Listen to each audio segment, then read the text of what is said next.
تشيلسي ولوس انجلوس، فوز تشيلسي 2-0. كان ماتش كويس وماتش جميل. اما بقى الماتش اللي اهم، اللي هو انا شايف احسن ماتش حتى الان في كاس العالم للانديه، ماتش بنفيكا وبوكا جونيور. الماتش ده كان قوي جدا، طرد هنا وطرد هنا وجونين هنا وجونين هنا، مفيش حد احسن من حد. كان ماتش جامد. الشوط الاولاني كان بوكا جونيورز اول كان احسن وسجل هدفين. الشوط الثاني بنفيكا رجعت بهدفين دي ماريا وطرد هنا وطرد هنا، وماتش كان قوي جدا. والمجموعه الاثنين كده في تنافس ما بينهم على المركز الثاني. هي طبعا المجموعه دي مجموعه بايرن ميونخ. بايرن ميونخ فاز في اول ماتش 10، والفرقه اوكلاند سيتي دي هتبقى حصاله المجموعه شكلها كده، تشيل كتير. ده كان ماتش حلو، وده انا شايفه احسن ماتش حتى الان في كاس العالم للانديه. طبعا الماتش الاخير كان الترجي العربي، طبعا الترجي التونسي كان بيلعب فلامينجو وخسر 2-0. هو الشوط الاولاني ما كانش حلو، الترجي كان فلامينجو احسن وسجل هدف.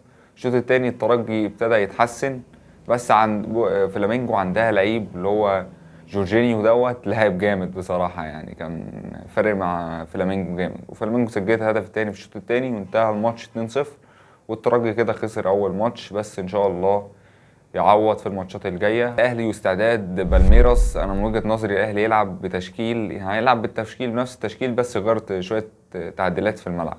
أنت هتلعب الشناوي زي ما هو لعب ماشي، ياسر إبراهيم، أشرف داري، محمد هاني، كوكا ماشي لعب كوكا، لعب في نص الملعب لعب ديانج، وجنبه محمد بن رمضان.